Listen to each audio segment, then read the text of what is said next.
Всем привет, меня зовут Ируша, и в этом видео я буду говорить про девушек-женщин-эскортниц. Вообще тема сегодня будет эскорта, и не так сложно. Сегодня молодой, обычной девушке, обладая внешностью, ростом, получить какое-то предложение от агентства. Агенты разыскивают таких девушек и говорят о том, что такая внешность, мы бы хотели вас снять, для фотографий.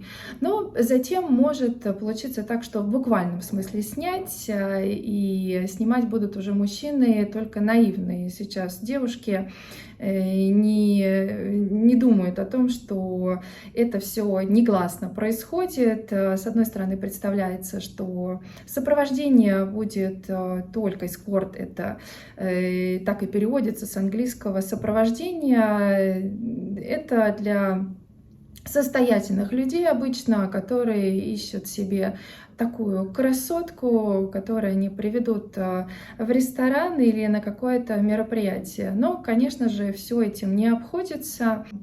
Мужчины теряют интерес к женщинам, в том числе благодаря вот таким девушкам.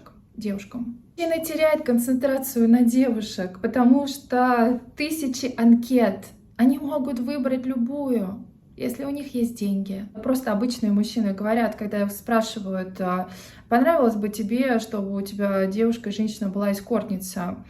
Они говорят, как-то неприятно осознавать, что твоя любимая по рукам ходила. На самом деле путь эскорта — это для большинства путь в никуда. И не зря все эти древнейшие профессии называют такие ночные бабочки, да? Такая яркая жизнь, которая очень быстро сгорает. Да? Сами женщины и девушки говорят про себя. Можно сказать, я как красивая игрушка в жизни клиента. И нигде не прописано, что с тобой случится, если что-то пойдет не так. Знаете, как говорится, вход бесплатный, а выход может стоить жизни.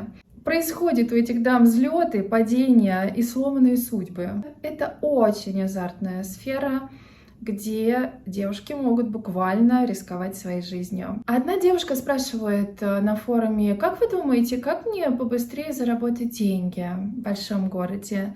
90% ответили ей телом. Сколько можно зарабатывать в эскорте? Сегодня скажу про самую дорогую эскортницу. Сегодня я скажу о теневой стороне всей этой истории. Весь этот мир эскорта, конечно, привлекает высоким заработком. Квартиры в подарок, Порш с бантиком, перелеты в бизнес-классе и проживание в дорогущих отелях. Сегодня с популярностью эскорта близость превратилась в холодную логику рынка. Все просчитано и монетизировано. Все чувства держатся под контролем и выдаются только за деньги. Романтика сменилась прайсом. Подход сегодня к любви бизнесовый, и это зеркало нашего общества. И чувства, они должны быть взаимовыгодны обязательно. Сегодня с помощью эскорта эмоции и чувства обесценились. Сегодня девушки-эскорт — это такая недоступная витрина. Когда девушка публикуется, все на нее смотрят, но достается она только тому, кто готов платить деньги. Вот цифры, которые говорят о том, что не так-то там радостно в этом эскорте. 68% девушек всего лишь за год уходят из этого всего дела. А только 3% мужчин возвращаются к одной и той же девушке. Представляете, какая ротация происходит? Но зачастую сами эскортницы говорят, что найти мужа практически невозможно. Так что те наивные девушки, которые думают, что они получат всю эту красивую жизнь, еще и выйдут замуж и нарожают кучу детишек по полкам, ошибается.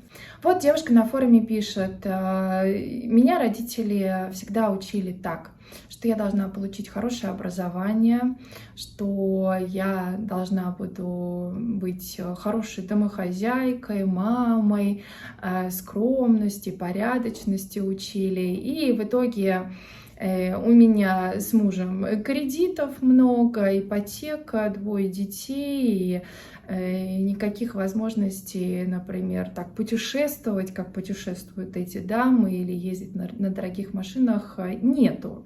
Не получает она и подарки, и вспоминает свою одноклассницу, которая училась плохо, была такая развязная по характеру, но зато очень удачно устроилась в жизни, нашла сына богатого человека, ездит на Порше и живет в элитном ЖК.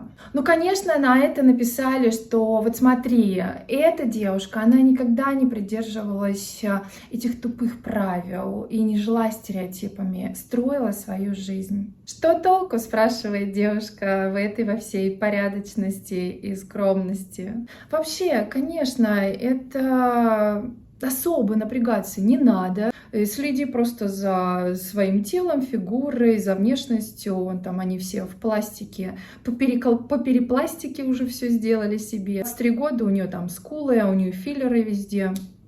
У нее все лицо уже перекроенное.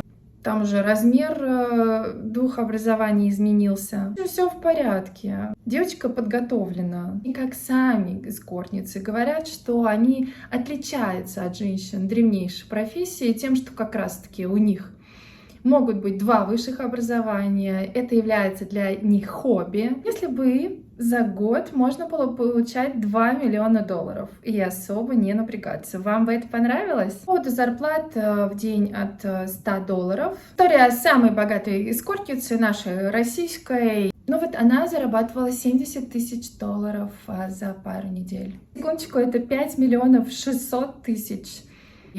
Ее увидели и сказали, что она создана для роскоши. И тут вот подыскивают для арабского мужчину такую вот девушку, красотку. И ой, она посмеялась, но все равно дала свой номер телефона. Но так было написано в статье.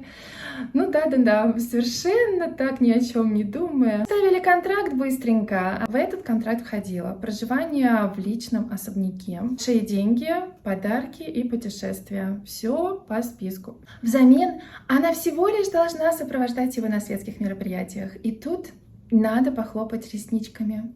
Всего лишь. Ну а потом она встретила свою самую настоящую большую любовь, миллиардера, который старше ее всего лишь на 40 лет. К сожалению, он через полгода уходит из жизни, и она получает его состояние. А он без малого оставил этой искренней девушке $200 миллионов. Как говорится, не было бы счастья, да и несчастье помогло. Сама бывшая эскортница говорит, что покончила с этим наконец, очень рада, долго отходила от этого и очень рада тем, что сейчас вскрываются подробности вся изнанка. Например, ситуация, которая произошла в Дубае, где девушка осталась покалечена, спрыгнула она там с большой высоты.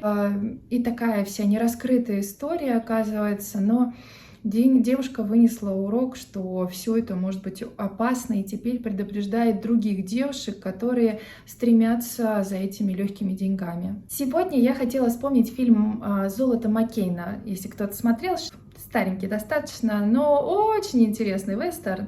Кто-то считает его одним из лучших. Шерифы, бандиты, индейцы, погоня, ну и, конечно, золото. Там, услышали такую легенду, что золото хранится в определенном месте, и все в один момент решили искать его, но главный герой не хотел на самом деле идти за этим золотом. Когда они добрались, то пришлось избавляться от этого золота, чтобы спасти себя. И золото это исчезло. На самом деле фильм поучительный. В фильме поднимаются философские вопросы. Что есть истинное богатство в жизни? Нельзя найти в земле то, что есть внутри нас самих. Что погоня только за материальным богатством — это путь в никуда. Идея завладеть богатствами превращает людей в диких зверей, готовых разорвать друг друга за право обладать. Фильм противопоставляет материальное богатство, золото, и духовное.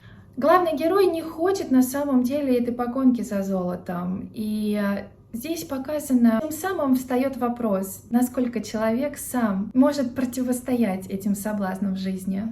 Истинные ценности в жизни — это честь, любовь, внутренняя свобода. Там есть очень хорошая песня «Золото манит нас вновь-вновь, золото, как всегда, обманет нас». Конечно, когда ты видишь, что одним все достается тяжело, а другие могут с легкостью, получать удовольствие, не особо прикладывая усилия, то здесь у некоторых может появиться желание, также особенно если тебе предлагают воспользоваться этим или найти способы к этому. Помни, что за удовольствие нужно будет заплатить. За легкие деньги всегда нужно будет ответить. Бесплатный сыр, как мы все знаем, только в мышеловке. Любви-то нету во всем этом эскорте, только все просчитано. Но в каждом человеке есть частичка духовности. Поэтому в любом случае в определенный момент настоящих чувств обязательно захочется. Спасибо большое за внимание. Увидимся уже на следующей неделе. До новых встреч. Пока.